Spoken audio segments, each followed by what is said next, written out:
This episode of Total Drama Reviews contains clips from Total Drama World Tour. I do not own Total Drama World Tour. All rights go to FreshTV. Remember to be civil and do not be me in the comments. Seriously, it can get really messed up. Carpe diem, my name is Ultranatic, and this is Total Drama Reviews. This is where I, as a lover of animation, reality shows, and music, look over the show that combine them together the best. Except here, because this is the worst. Yeah, I saw a Reddit poll a while back asking a question about the worst episode in this season. The poll got right, Chinese Fakeout sucks. Good God, I want to praise this show, but when they give me garbage like this, I'm not left with much of a choice, am I?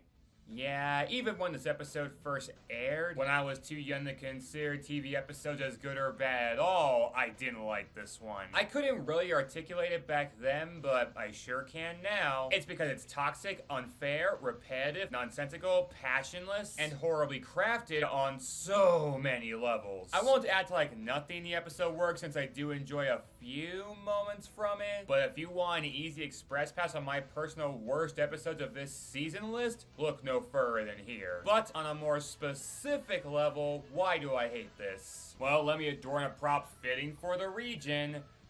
On second thought, though, this is Chinese Fakeout. We open with Chris's traditional recap, which is interrupted by... I'm a host, watch, lights, fights, and a whole world of awesome sights. Wow, it's almost like revealing the existence of this compartment back in the premiere was both pointless and counterintuitive to any sense of privacy he'd have wanted on this plane. Seriously, whatever this ratings jewel, Chris's words not mine, is bringing to this show, is that really worth it to Chris when this woman hogs something he deems a luxury to the point of booting another contestant later on for destroying it? The hot tub with my name spelled out in Italian tiles.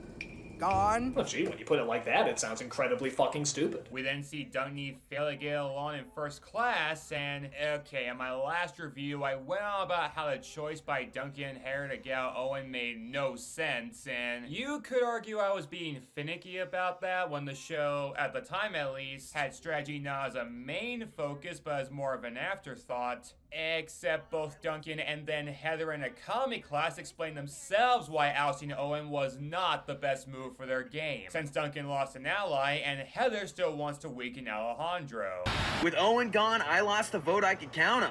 If I can get Sierra off the show, I win Cody's loyalty and leave Alejandro with only Duncan. And I know the strategy in live-action reality shows can be more complicated than I'm making it out to be, but since the obvious solution is just both of you pair with Owen and oust Alejandro, I have no clue why this happened. I'm not saying that I want Alejandro to leave, I'm saying that him being here over Owen feels very much because the plot demands it and nothing more. And there has to be a better reason than that. Oh, and speaking of things happening for no good reason... Attention fellow passengers, feeling alone in the game? Looking for an ally you can call your very own? Consider joining forces with me. You won't regret it. Have you considered helping out a contestant? I never mess with the game. Yeah, not only does Mildred obnoxiously put out advertisements to make an alliance with her, in a move that some people would call desperate and all other people would be wrong about, but she singles out Chef because, yeah, that works so damn well the first time. Something even the show acknowledges. Oh, right. You got busted helping DJ last season. Shame, really, because I have connections in the TV world, and I've always thought you'd be great on your own show. Chris is just holding you back. I don't get it.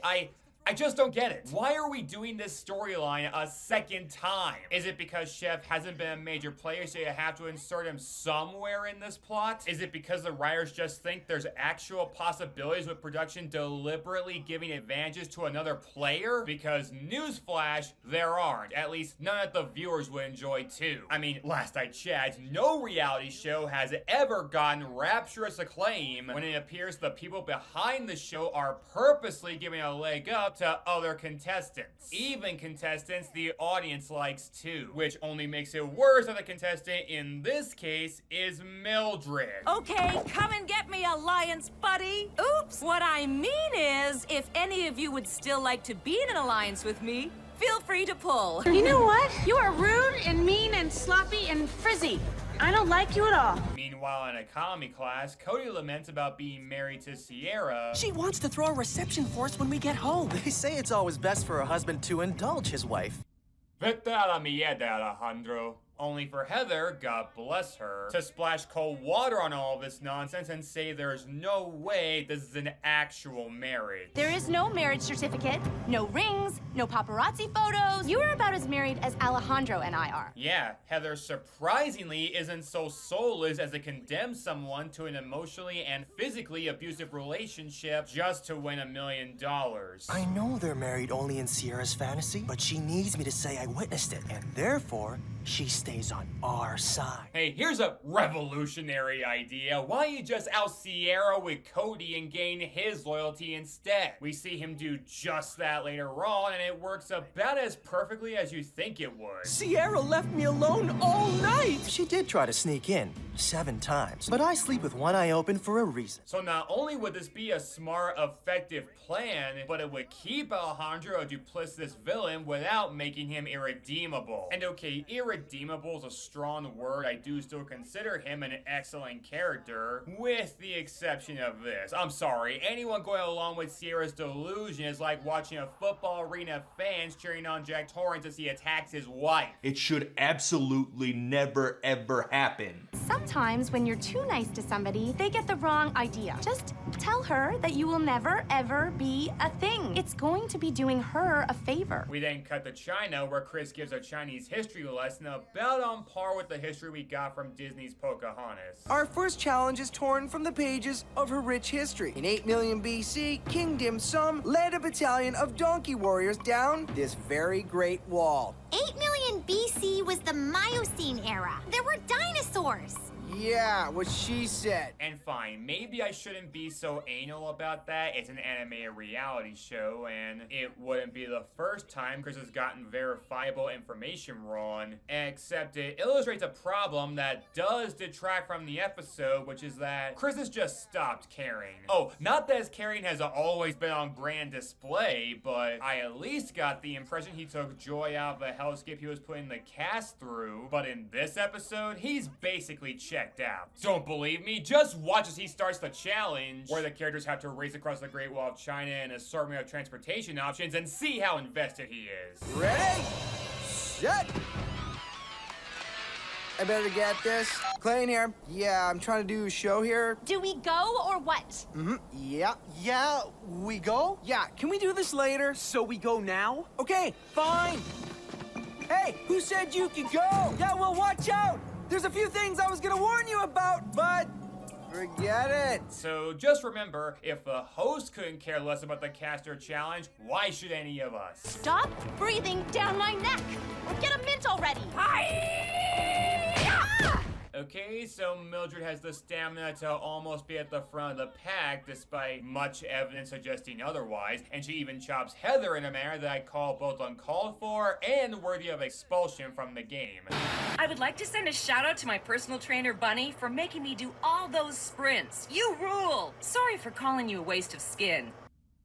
I don't want to tramp on any Mildred stands out there. Most characters have at least one fan, but to anyone out there who enjoys watching this lazy, entitled TV dementor, please tell me why you're okay with her trash-talking random civilians just doing their jobs, while taking this backhanded treatment for a payment that I doubt was worth it at all. Also, big ups to my hand-to-hand combat instructor, Butchie. You are not a roid monkey, no matter what I said. Because that's a perspective I just can't wrap my head around. So as Mildred parks her lazy rear on the rickshaw, I'm a true size 0, FYI. the other characters get their own method of traveling down the wall, and Cody continues just following Sierra's wishes, which, I don't like it, but the game's a game. I guess do what you gotta do. Whoa, hey bro, what's that?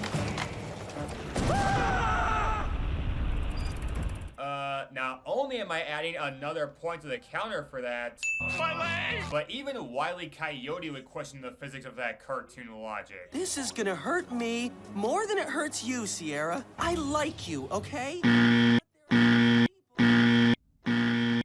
Look, Cody, you've had uncomfortably enough interactions with Sierra and know how she operates by now, how the hell were you expecting that to go over? You like me?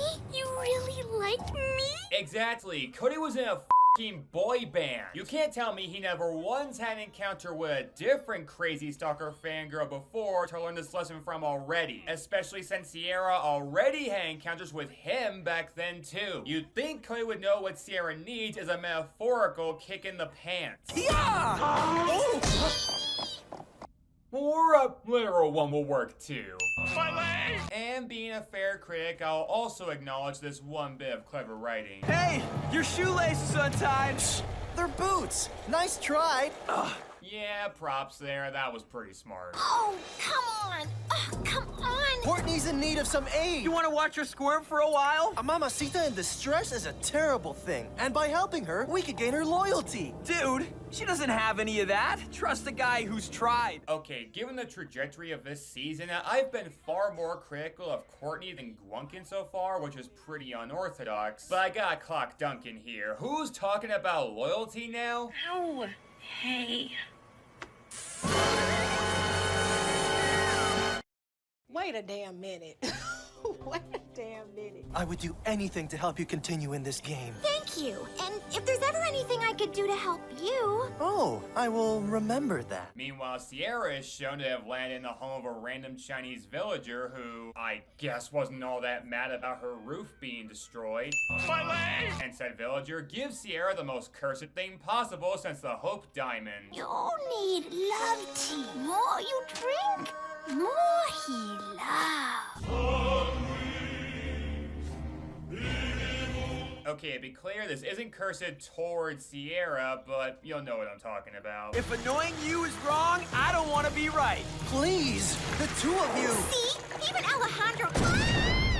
My leg! Should we go back and help her? What do you think? I'm going straight to the finish line. That's why I chose to stop for a good several minutes earlier rather than race ahead of you when I could have. What? Anybody who survives, meet me at the finish. There's more bombs to come. Yeah, you know, we're watching one right now. May we check the photo finish? What show do you think you're on? There's no prize for first anyway. What? If you had waited for me to say the rules, anybody who makes it over the line before the gong rings gets to join me for a very special lunch. Uh-huh. Is that why you took some phone call rather than tell the characters the full rules in any capacity? And to anyone thinking I'm dwelling like, oh, of course he loves stuff out and made the challenges more exciting, take a look at the reboot, where not only is Chris written exponentially, oh hell, factorially better, but he actually does give the full rules there, and the challenges are no less thrilling to watch. The only info he does leave out is the dangerous animals, which, I found that a funny running gag, honestly. And besides, they weren't a specific guideline. These are, though, and that's why I get so hung up on these things. I made this binder for a reason, you know.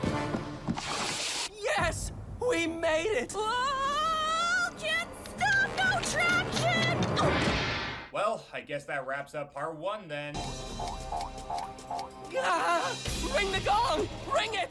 Relax, Cody. Part 1 is over. Heather rang the gong. I made it! Excuse me, Chris, but where in your overview did you say that you had to ring the gong? Anybody who makes it over the line before the gong rings gets to join me for a very special lunch. Oh, fuck off. AJP, take him and yourself back to fucking Belgium. Again, if you're gonna leave out rules like a careless narcissist, I'm gonna interpret them as literally as possible just to piss you off. Just tell me I beat Blaney. Sorry to disappoint you, sweetie. What the? I must be Savannah Meads from Ron's Gone Wrong because you have got to be shitting me. I think that's the cleanest way imaginable I could make that joke, but still, how the hell is this possible? Who pulled you? Oh, a good reporter never reveals her sources.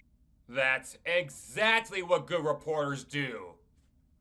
Why do these always come out in my reviews for animated properties set in China? Anyway, we get a customary disgusting food eating challenge, except with Chinese delicacies, and if you've ever watched a gross eating challenge in reality TV before, you know what delicacy is code for. Deep fried grasshoppers, kung pao larvae. Are you okay, bruh? I'm fine. I will grant that we get some insight into Alejandro, as it appears he does have a weakness, his stomach. My body is my temple, and what temple keeper would contaminate this? And I'd be cool with this new detail about Alejandro being revealed if what they did with it didn't boil my blood, because Courtney gets back and despite being out of the challenge, she's going to play a key role in how this episode became unsalvageable to me. Do you know where I landed? In a pig pen. Do you know how thoroughly I got snouted? I already made the Savannah Meats joke before, so I'm not gonna go there. It's a good thing I have a very strong stomach. Ah, good to hear. I will go there, though, because, Just one more. Yeah, that one was a mistake.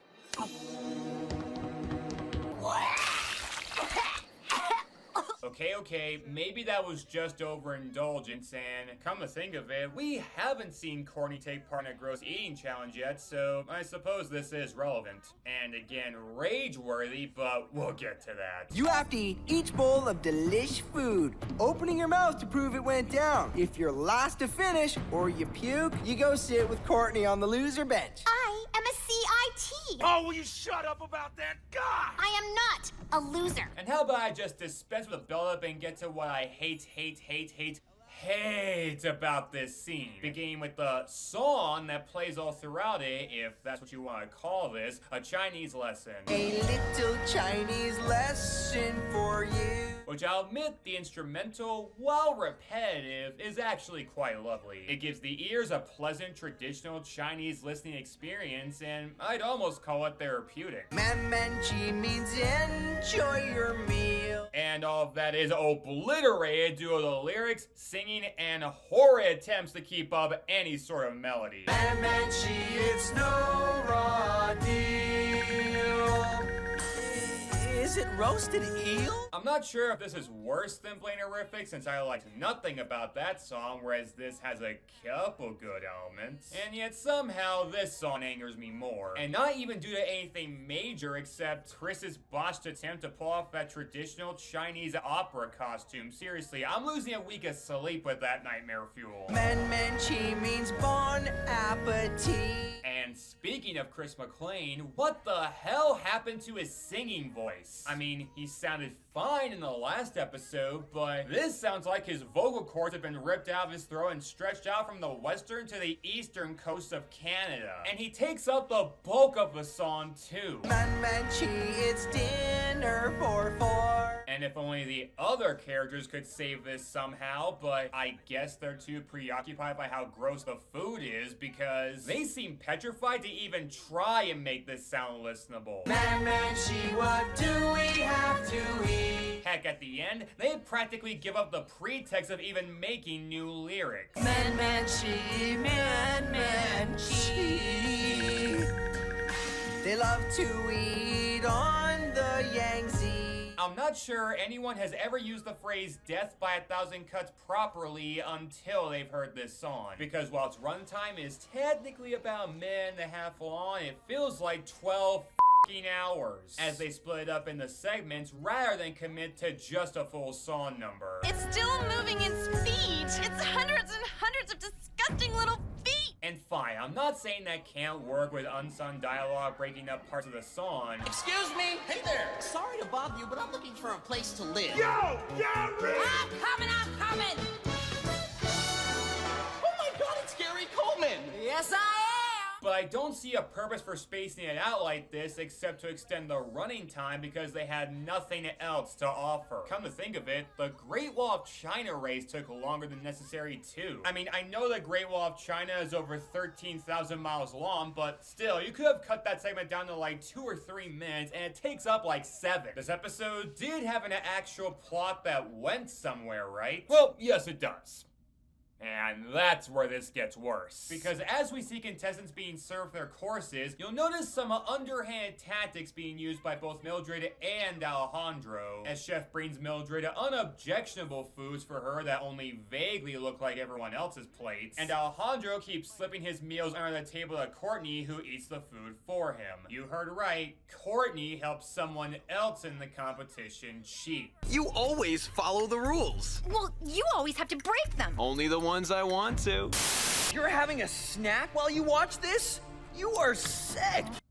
So, apart from it being completely out of character for Courtney to even attempt cheating, unless you want to count Courtney's rules from TDA, which, she would have dominated either way. But apart from that, if there's one thing in total drama and reality TV in general that I hate more than quitters, it's cheaters. And honestly, my stance on quitters has softened a bit recently because the idea of bombarding contestants just for willingly leaving a game seems a touch harsh to me now. Of course with some exceptions, but it'll be on a case-by-case basis. I can't say I hate quitters anymore on principle. Cheaters though, I will always hate on principle because it destroys the integrity of a game and makes me question if what I was watching was even worth my time if no one steps in and corrects the discrepancy. Now, it's very cathartic when that does happen, like with Emmett and Big Bird Canada's first season. 4 of you were caught breaking the rules in the Bee's Knees Head of Household competition. Shit. Jillian,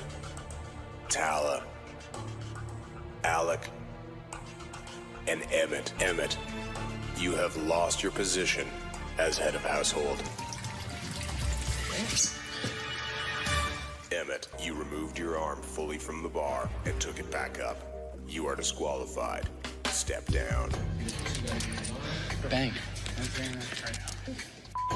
House guests, Big Brother is currently reviewing an infraction of the rules. I knew exactly what it was instantly. You weren't allowed to talk, and you weren't allowed to help anybody. I knew it was going to be Emmett and that he was going to get disqualified again. Emmett, you clearly assisted Jillian. What? I did not even hear him. She didn't even... I didn't even hear him. I didn't use his technique. I had no idea what he said. What are you Emmett, talking about? you have been disqualified. But with, say, Jackson and Big Bird 21 eating food in secret in the shower despite being a have-not, that infuriates me because did he get any kind of punishment for that? Not that I remember, and that's massively unfair. And while I can't condone Alejandro or Courtney for their scheme, there's at least a lead into why and how this is happening. Whereas Mildred, like, does she even want to be a part of this anymore? Because if she's only barely going to participate fairly in these challenges at all, I have no idea what ethical merit there is for her to even be here. Oh, and the biggest burning question, why hasn't Chris pushed up to this when he can? Because he keeps getting more phone calls and just brushing it off because not his problem, I guess? No, this is your show, Chris. It will always be your problem. Chris, what are you going to do about all this crazy cheating? Yeah, okay, budget, blah, blah, blah. What am I supposed to do? Get off the phone and host the flipping show! This is what makes this episode so heinous to me. Chris doesn't care, Mildred doesn't care, Alejandro and Courtney care, but in a way that undermines the other players, and you know what's crazy? It makes Sierra's win at the end the lesser of 3 evils. Sierra, the lesser evil.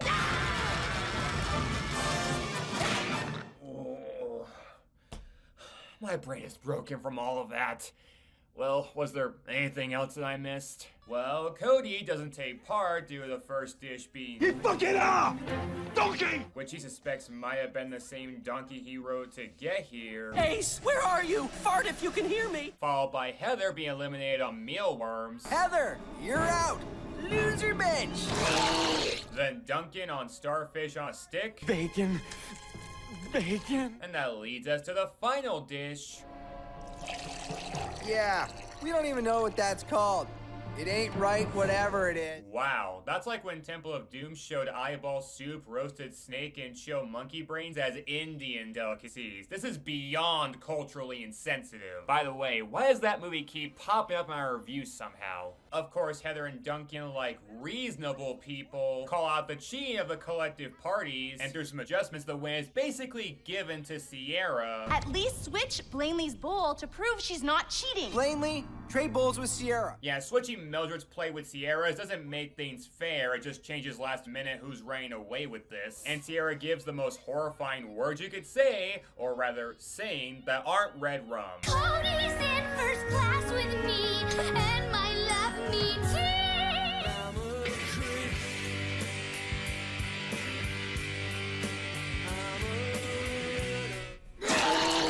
After that unforgivable display, we get the characters strategizing with Duncan voting for, as if I need to tell you, and Alejandro voting for Mildred, which even Duncan doesn't quite get. You go ahead with your Heather vote. I won't miss her. I'm voting Blanley. But Heather busted you cheating. She only made a fuss because she wants Blanley gone, so I will help her with that. You believe that? Jeez, dude. Look, I want Mildred gone more than I want air in my lungs, but are we going to act like Duncan doesn't have a point here? Even putting Alejandro's whole will they, won't they showmance with Heather aside, isn't it smarter for his game to keep Mildred in? Given the jig with her chef alliance is up and no one can trust her or even like her ever again? Heck, maybe drag her to the finals since she'd be the easiest possible win no matter how the winner's decided? I know I'm advocating for keeping my least favorite character in, but how do I put this? In my last review, I mentioned how little sense it made that Courtney was scared of interacting with sharks when she kicked their tail fins in before, and that got on my nerves because it was the show ignoring one of the actual cool qualities about her that they made canon. And this, in turn, is ignoring how smart Alejandro is. I'm not saying him keeping Heather is the dumbest decision, but he needs to explain it better than just, that's just how Heather is. Whatever, the vote ends up being 3-3-1, Sierra getting the vote from Cody, and the tie being between Mildred and Courtney, respectively. It's a tie! Yes! Prepare to go down, Blanley. I am excellent in a tiebreaker situation. And because this show really has stopped caring, Chris decides, screw it, let's oust both of you loudmouths. The producer's breathing down my neck, and I'm getting a lot of flack on this budget stuff. So, I was thinking, why don't you both take off? What? How is getting rid of me going to save money? Wait on the plane, food budget, I don't know. You're just both really annoying me. I really can't believe that. You know what, for once I'm okay with this. Courtney's character has been botched for too many episodes this season, and I enjoy Mildred about as much as I enjoy a bacterial infection, so yes, get rid of both of them. I don't even care what the reason is, or even if a reason exists. Prepare to hear from my lawyers. And Duncan, prepare for a personal defamation lawsuit while I'm at it. Yeah. Oh, but we also get some memorable final words from Mildred, literally just telling the audience and the characters things they already know. Ezekiel, he's still hiding in the hold. Sierra, Cody has voted for you every single time. Get a clue. Heather and Alejandro, just give it up and make out already. Well, except for the part about how Mildred was supposed to host Total Drama instead of Chris. Oh, you want to hear something really fun? They wanted me to host the show. You only got the job because I said no. Not gonna lie, this reveal kinda reminds me of literally every US presidential election. It's all about which person would make things less worse at this point. You only got the job because I said no and... Okay, I like that. Play it again, please. Did I say you could stop? Play it until I get tired of it.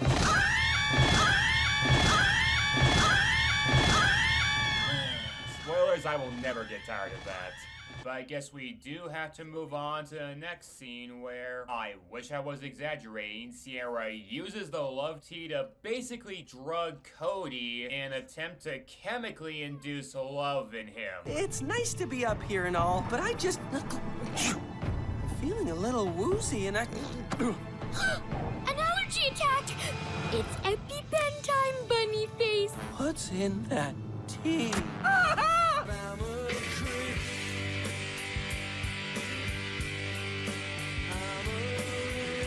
You know, when I get to season 4, I'm gonna have to remark on Mike's DID stuff, which I don't feel especially equipped for. The topic seems really freaking heavy for a low-stakes show like this, and if I had to guess, for everyone who does hate that plotline, I don't think the creators were intending for it to be offensive, but that didn't change that many people took it that way. However, with this, how else are we supposed to look at this scene if not from that angle? At this point, it's not even out of character for Sierra, which only makes this more disturbing. Join us next time on Total Drama World Tour! And of course, we have to cap this all off with...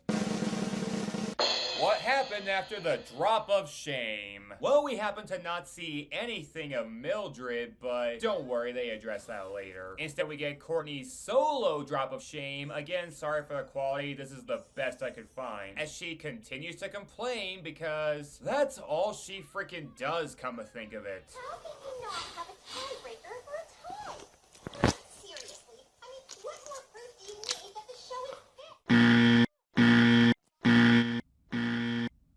A lot of mileage out of this thing today. Yeah, just like Courtney had no right to complain about being in a comedy class when she threw challenges, she also has no right to complain about show rigging when she cheated for Alejandro. Is she even listening to herself? My leg! Do you speak English? Man-man-chi? My leg! And that was Chinese Fakeout Tour Review. It blows. Cody's a doormat, Sierra's a predator, Alejandro's an enabler, Courtney's a hypocrite, Chris would rather be watching the stock market than doing his job, and Mildred's there just to cap it all off. The challenge has no momentum since they don't bother revealing every rule until they don't matter anymore, and there's so little enforcement for following what little rules they spell out that you have to wonder why the people behind this show crafted the plot this way if they genuinely didn't have their heart in it. Was it just because they realized, hey, Courtney's overstayed her welcome and we don't have anything for Mildred to do, why not just nix the both of them? I appreciate that motivation, but there had to have been a better story you could have done that with. Hell, I'd argue Sunday Muddy Sunday crafts a Courtney exit better. No, I don't take that back. At least there, she's intentionally hateable, but given what's happened to Courtney in this season, I think they still want to garner sympathy from her somewhere in World Tour, and you just can't do that when you write her this contradictory to who she is. It's one of the worst episodes I've ever seen, and I think coming down with a case of bird flu would be preferable to ever watching this again. And because I'm on a bit of a negativity streak here, just how bad is the next episode going to be? The most dangerous and chauvinistic animal of all. Ezekiel! Nah, not negative enough. You got anything worse to offer me? It's about that time of year again, isn't it? Wait, didn't I have 2013 rankings to make? My little China girl, you shouldn't mess with me. I'll ruin everything